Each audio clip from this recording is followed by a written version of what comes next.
Rosita's POV. Nagising ako na wala si Carson sa tabi ko. Nang tingnan kong orasan, halos 10:00 na pala ng gabi. Maaga kami nakatulog kanina kaya alanganin din ang gising ko. Carson! Carson! Mahina akong sigaw habang dahan-dahan akong bumangon at bumaba ng kama. Naglakad ako patungong banyo at sumilip kaya lang walang Carson ako nakita. Saan kaya siya nagpunta? Carson, nasan ka? Bigkas ako't muling naglakad patungo sa balcony. Hinawi kong makapal na kortina at binuksan ang sliding door. Lumabas ako't nilibot ang tingin sa buong paligid pero wala talaga siya. Mukhang lumabas siya ng kwarto namin. Habang tulog ako, marahan ako na pabuntong hininga at naglakad sa pinakandulong bahagi ng balcony. Mula sa kinatatayuan ko, tanaw ko maliwanag na kapaligiran mula sa poste ng ilaw. Buhay na buhay pa rin ang buong paligid at nagkakasayahan pa rin ang ibang mga guests sa dalampasigan.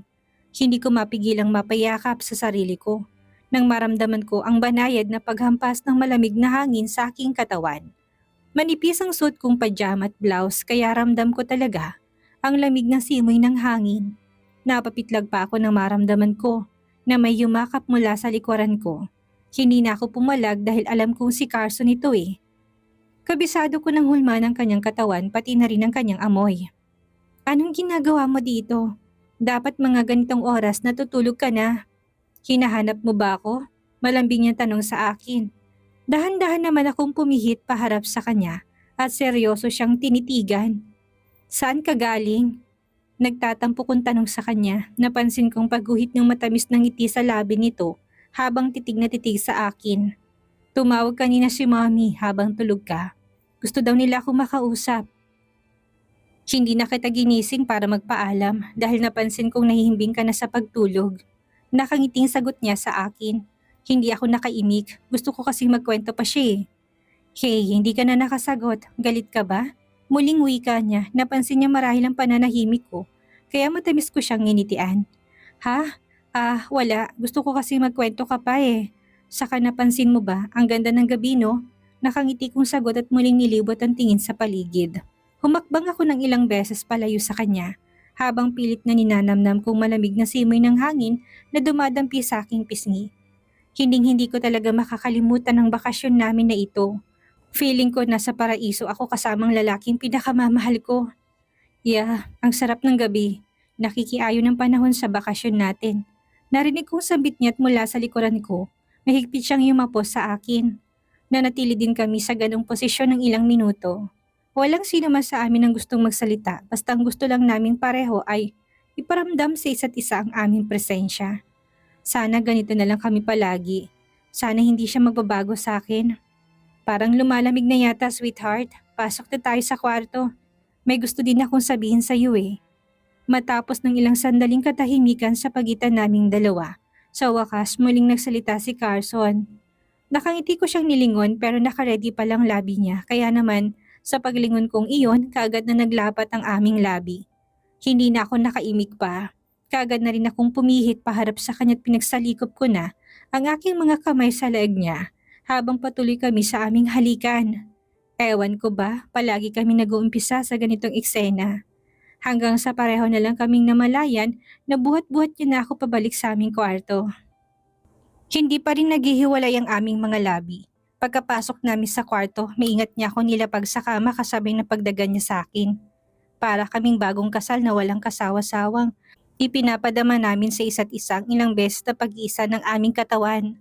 Sa bawat pag-angkin ni Carson sa katawan ko, walang hanggang ligayang hatid nito sa puso ko. Paulit-ulit kong pinapangako sa sarili ko na hanggat kailangan niya ako, hinding-hindi ako aalis sa tabi niya. Sweetheart, I love you. I love you so much.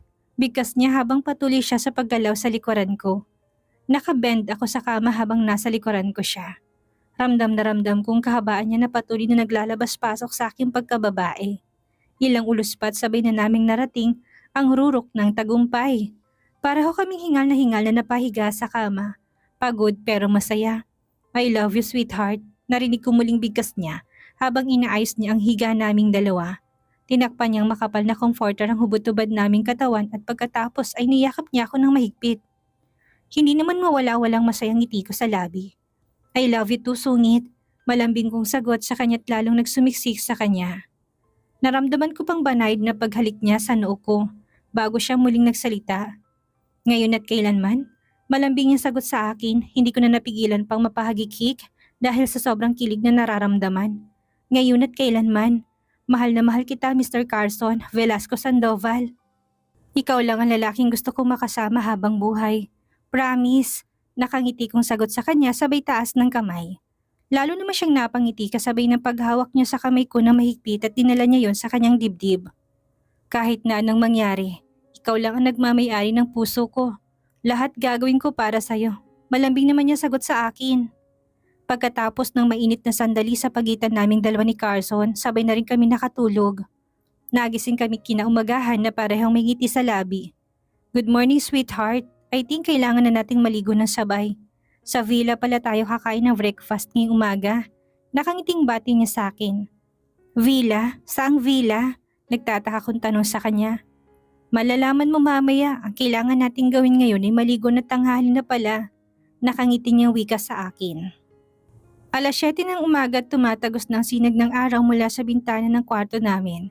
Kung tutuusin, tanghali na kumpara sa gising namin nung nasa Manila kami dahil maaga din kasi ang start ng therapy niya. Napansin ko mabilis na bumangon ng kama si Carson at nag-inat-inat sa harapan ko. Ni hindi man lang nahiya sa hubot-hubad siya. Wala ni isang saplot sa katawan kaya walang ligtas sa makasalanan kong mga mata kung gaano kagandang hubog ng katawan ng boyfriend ko. Lalong nakadagdag sa magandang view ang nakasuludong niyang pagkalalaki. Carson, mauna ka na sa banyo para maligo. Susunod na ako, wika ko sa kanya't kagad na nag-iwas ng tingin. Nahuli niya kasi ako na nakatitig sa pagkalalaki niya at kita ko naglalarong ngiti sa labi niya. Wari ba'y tinutudyo niya ako dahil sa kapangasan ng mga mata ko. Hindi ko naman siguro kasalanan kung mapatingin ako sa bahaging yun, hindi ba? Nakabalandra eh. Sino ba naman ang hindi mapapatingin? Siya tong walang habas na tumayo sa harapan ko ng hubot-hubad. Sino ba naman ako para iwasan ng magandang tanawin na nakahain sa harapan ko? Isang tanawin na kaaya-aya sa mga mata ko. Sabay na tayo para tipid sa tubig, nakangiti niyang bigkas at sa gulat ko. Hinawi niyang comforter na nakatakip sa aking katawan. Kaagad na bumulaga sa mga mata niyang walang saplot kong katawan na siyang dahilan kaya mabilis akong napabangon ng kama. Carson, bastos! Hindi ko mapigil ang bigkas. Malakas siyang tumawa kasabay na paghapit niya sa katawan ko, sabay buhat sa akin. Naggulat ako sa kanyang ginawa dahil hindi ko akalain na kaya niya pala akong buhatin. Gayong kagagaling niya lang sa matinding pagsubok ng buhay niya. Carson, no! Ibaba mo ko! Kaya ko maglakad at hindi ka pwedeng magbuhat ng mabibigat. Kagad ko saway sa kanya. Pero parang wala naman siyang narinig. Buhat-buhat niya pa rin ako hanggang sa makapasok na kami sa loob ng banyo. Kayang-kaya na kitang buhatin, sweetheart. Malakas yata ito. Nagmamalaki niyang sagot sa akin habang dahan-dahan naman niya akong binaba. Hindi ko naman napigilan ang sarili ko at mahina ko siyang nampas sa kanyang balikat. Huwag mo na yang ulitin ha. Hindi pa ganun katibay ang mga binti mo at baka mapano ka. Naiinis kong sagot sa kanya. Tumawa lang siya sa akin habang binubuksan niya ng tubig sa shower. Sabay na nga kami naligo. Ilang beses ko pang narinig sa kanya na kung hindi daw kami nagmamadali, parang gusto niya daw akong angkinin ulit. Halata naman dahil sumasaludo na naman ang kanyang pagkalalaki at parang handa na namang manuklaw. Alam kong pinipigilan niya lang ang sarili niya lalo na tinintay daw kami nila Mommy Juliana sa villa. Pagkatapos naming maligo kaagad na kami nagbihis at gumayak paalis. Saktong pagkalabas namin ng kwarto nagring ang phone ni Carson at si Mami Juliana ang nasa kabilang linya. Kanina pa daw kami hinihintay sa villa. Ang villa na tinutukoy ni Carson ay matatagpuan sa medyo mataas na bahagi ng resort. Napapaligiran yun ng mataas na bakod at kapag nasa labas ka, hindi mo akalain na may magandang istruktura palang nakatago sa loob. Isang puting-puting bahay bakasyunan. Pagkapasok pa lang namin sa loob ng mataas na gate, ang seryosong mukha ni Mommy Juliana ang sumalubong sa amin. Lumamig ng mga pagkain, bakit ang tagal ninyo? Kaagad na angal niya pagkalapit namin. Nakipagbeso pa siya sa akin kaya kaagad ako nakaramdam ng pagkailang. Hindi kasi ako sanay. Napasarap ang tulog namin, hindi ko narinig ang pag-alarm ng cellphone. Sagot naman ni Carson. Tumango na si Mommy Juliana at sabay na kami naglakad patungo sa dining area kung saan may mga masasarap na pagkain na naghihintay sa amin. Naging smooth naman ang buong umaga namin. Nakatakdang lumipad pabalik ng Manila sila Mommy Juliana before lunch. Kaya naman nagpasya kami ni Carson na pagkaalis nila saka namin lilibutin ng buong isla. Mabilis na lumipas ang ilang araw. Masasabi ko na experience namin sa isla ni Carson na hindi ko makakalimutan. Sa tanang buhay ko, ibinigay niya sa akin ang kanyang buong atensyon at oras. Tinuring niya ako isang parang prinsesa.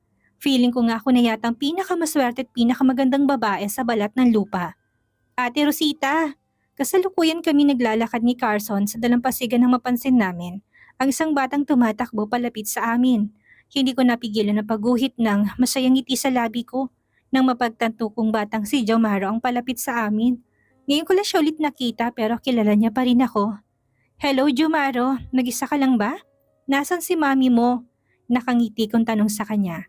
Paskwat na naupo ako para pumantay ang height niya sa akin at kaagad na napakunot ang noo ko nang mapansin ko na may pasa sa pisngi ng bata. Wala sa sariling napatingala ako kay Carson. Napakunot noo din siya nang mapansin niya kung anong meron sa pisngi ni Jomaro. Jom, what is this?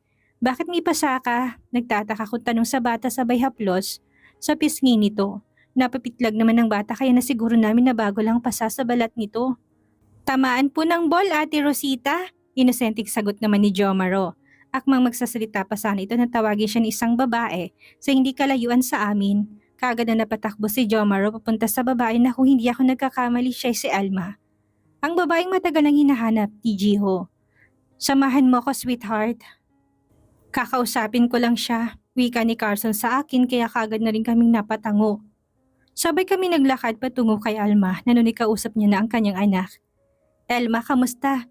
Kaagad na bati ni Carson kay Alma. Napansin namin ang pagkagulat sa mukha nito nang mapatingin siya sa mukha ni Carson. Kilala mo pa ba ako? Pinsan ni Jiho. Kamusta na? Muling bigkas ni Carson at makahulugan nitong tinitigan ang batang hawak ni Elma. Halata sa mukha nitong pag-aalinlangan. Oo, naalala kita sir. Sagot nito sabay yuko. Matagal kang hinanap ng pinsan kong si Jiho. Dito ka lang pala sa resort nagtatago. Muling wika ni Carson. Matagal na kaming tapos ni Jiho. Wala nang dahilan pa para hanapin niya ako. Sagot ni Elma habang hindi nakaligtas sa pandinig kong pagpipigil nito ng emosyon. Why? Dahil ba kay Jared? Kayo na ba? Kung talagang nagmamahalan kayong dalawa ni Jared, I think wala namang sigurong magagawa si Jiho doon. Ang kailangan lang noong tao ay closure mula sa'yo. Muling bigkas ni Carson. Napansin ko nagpipigil na sa kanyang luha si Elma. Hindi dahil kay Jared. Magkaibigan na kami, siyang nasa tabi ko noong mga panahon na kailangan ko ng karamay. Naluluha niyang sagot. Ramdam ko sa boses niya ang pait na pilit niyang tinatago sa mahabang panahon. Hindi ko nasaksihan ang pagmamahalang na magitan sa kanilang dalawa. Pero alam ko't nararamdaman ko kung gaano siya kamahal ni Jiho. Sana lang muli niyang mag-cruise ang landas nilang dalawa. Sa palagay mo ba hindi magkakagulong kambal kapag nalaman to ni Jiho? I understand na maraming kapilyuhang nagawa si Jiho sa'yo. Pero hindi naman siguro sapat para pating bata madamay dito, hindi ba? Muling wika ni Carson. Napansin ko na pati gagal si Elma at halos yakapin niya na anak niya na akala mo anytime may kukuha sa bata. Anong sabi mo? Bata, paano ka nakakasiguro na hindi na natuloy pang sasabihin ni Alma na kagad na sumabat si Carson? Alam niyang buntis ka bago ka naglayas. Isa pa, hindi may kakaila sa itsura ng bata na may dugo siyang Velasco. Sagot ni Jiho. Kaagad naman nalaki ang mga mata ni Alma dahil sa gulat. Whatever your reason, hindi dapat madami ang bata sa problema niyong dalawa ni Jiho. May dugong Velascong anak mo kaya sana naman wag mong ipagkait sa kanya. Ang magandang kinabukasan na kayang ipagkaloob sa kanya na angkan namin. Sagot ni Carson, kaagad namang umiling si Alma. Hindi ko kailangan ng pera niyo. Kaya kong buhayin ang anak ko. Hindi ako papayag na malapitan siya ni Jiho. Seryosong sagot ni Elma kasabay ng pag-iilan niya sa anak niya paalis. Napapailing naman si Carson na nasundan na lang siya ng tingin. Sadyang matigas talaga ang ulo ng babaeng yun. Bahala na si Jiho sa kanya, wika ni Carson. Nagulat naman ako, anong ibig mo sabihin? Nabanggit mo na ba kay Jiho ang tungkol dito? Tanong ko, umiling naman siya. Hindi pa, nawala kasi sa isip ko nitong mga nakaraang araw. Sagot niya sa akin at malagkit akong tinitigan. Pigil ko naman ang sarili ko na mag-react. Nag-umpisa na naman siya para landiin ako. Let's go, medyo masakit na sa balat ang araw. Pahinga na muna tayo tapos swimming tayo mamaya. Muling wika niya at kaagad ko naman sinang ayunan. Mabilis na lumipas ang ilang araw kahit na ayaw ko pa sanang tapusin ang bakasyon namin pero hindi pwede. Kailangan na naming bumalik ng Manila. Alam kong kailangan naming parehong harapin ang tunay na realidad ng buhay. Pagkadating namin ng Manila, nalaman namin na umalis ng bansa si Jiho. Kaya hindi na muna binanggit ni Carson sa kanya ang tungkol kay Alma. Ayaw niya kasing magulo ang isipan ng pinsan lalo na't business trip ang dahilan ng pagbiyahe nito. Isa sa mga regular employees si Alma ng beach resort kaya malabong aalis siya sa lugar na yon ng basta-basta. Isa pa, may tinalaga si Carson na 2 tao para bantayan ang kilos ng mag-ina, lalo ng bata. Malaki kasi ang paniniwala ni Carson na anak ni Jiho ang naturang bata. Nagpahinga lang kami ng ilang araw at kaagad na rin sumabak si Carson sa trabaho sa kumpanya. Noong mga unang araw nanibago pa ako dahil hindi ako sanay na wala siya sa tabi ko. Pero nitong huli, unti-unti na rin akong nasanay. Hindi naman kasi pwede na sa lahat ng oras nasa tabi naming parehong isa't isa. Kailangan na ring bumalik ni Carson sa normal niyang buhay. Naku ma'am, anong ginagawa mo? Bakit ikaw ang gumagawa niyan? Tanong ni Manang sa akin habang nagdidilig ako ng mga halaman. Nasa beach resort si Mommy Juliana at Daddy Cairo. Kasamang adopted daughter nilang si Baby Morgan kaya sobrang bored ko talaga ngayong araw. Naubos ko nang basahin lahat ng libro at magazine na binili sa akin ni Carson noong nakaraang linggo. Ano ka ba Manang? Nakakagulat ka naman eh. Saka anong sabi mo, ma'am? Hindi niyo ako amo Manang ha, kaya itigil-tigilan niyo ako ng kakatawag na ma'am. Nakangiti kong sagot sa kanya. Asawa ng turing sa'yo ni Sir Carson, kaya dapat lang naigalang ka namin. Saka pwede bang tigilan mo ng pakikialam sa mga trabaho namin? Mapapagalitan na kami dahil sa mga pinagagawa mo eh. Nagmamaktol na sagot ni Manang sa akin. Hindi ko naman mapigilan ng matawa. Kahit nalaman nilang lahat ang tungkol sa relasyon namin ni Carson, hindi ko malang naramdaman sa kanilang lahat ang panghuhusga.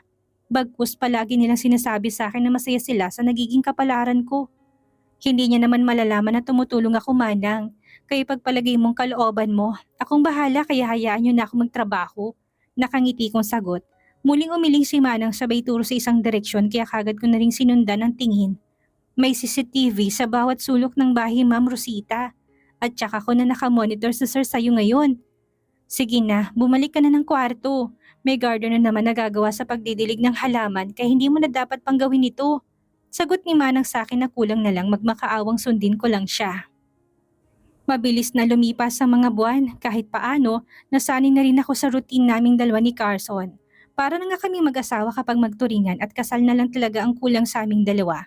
Para pwede nang sabihin na legal na talaga ang aming pagsasama. Yun nga lang iniisip ko pa rin kung paano to sasabihin kila nanay at tatay.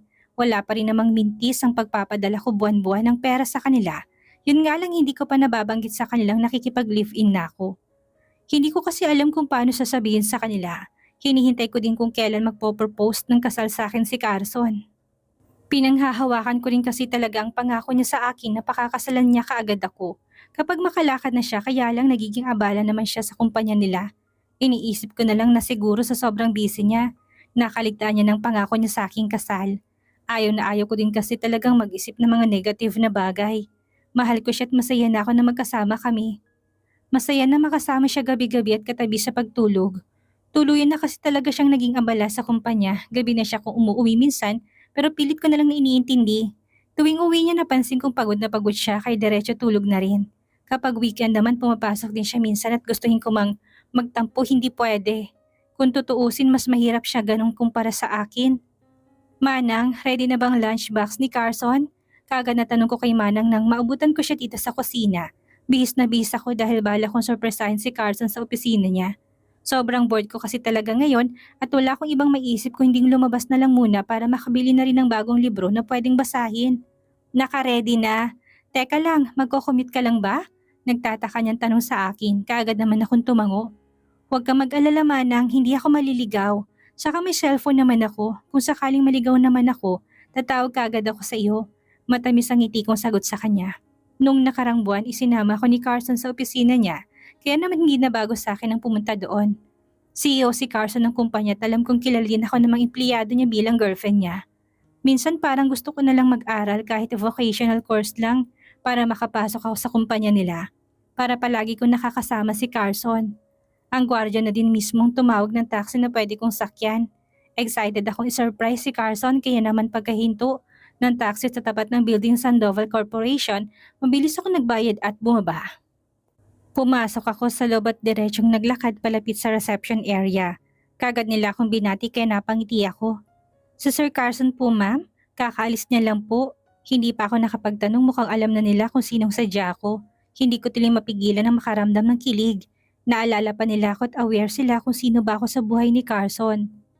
Kaya lang wala pala si Carson. Sa kagustuhan kong masurpresa siya, hindi ko na siya natawagan. Napasulyap ako sa suot kong relo at halos 12:00 na pala ng tanghali. Malabo pa sa sikat ng araw na makakain niya itong dala kong pagkain. Baka sa mga sandaling ito kumakain na rin siya.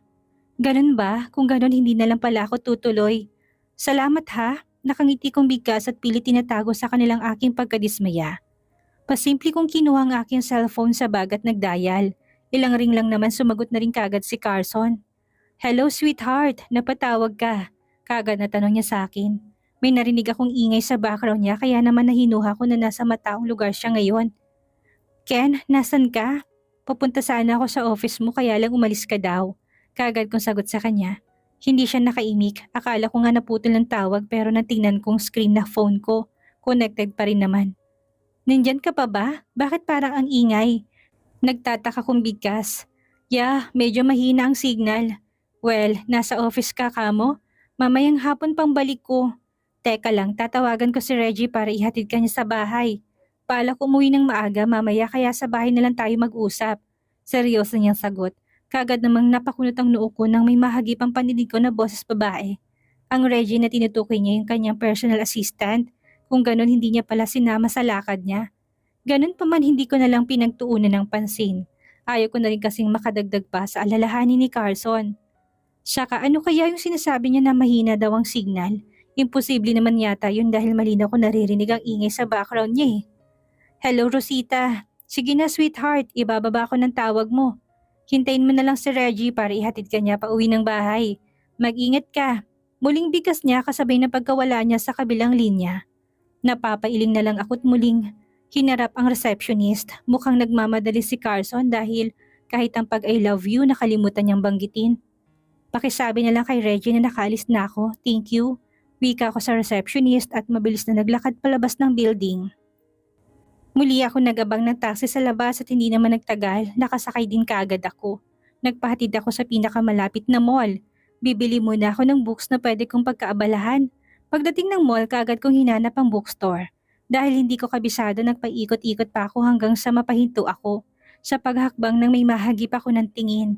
Sinipat ko ng tingin ng isang lalaking nakaupo sa loob ng coffee shop at ganun na lang ang gulat ko.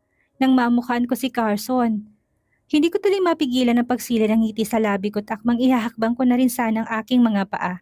Papasok ng coffee shop nang mapansin kong paglapit ng isang babae sa kanya. Napansin kong humapos pang babae kay Carson at humalik sa pisngi niya. Para naman akong naistatwa sa aking nakita.